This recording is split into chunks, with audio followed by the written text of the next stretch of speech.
Hi, this is Rubal from Tech Review. Today I am trying to show you how to solve application error with event ID 1000 in Event Viewer. To fix it, click on the Start menu, type CMD. After appearing the command prompt, right click on it, click on Run as Administrator, click on Yes. Now type the command sfc /scan now, press enter.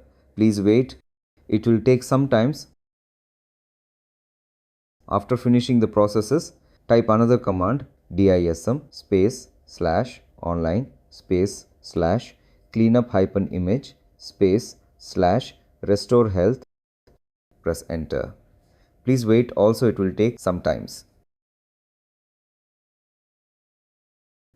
After finishing the command, close the command prompt and restart the computer.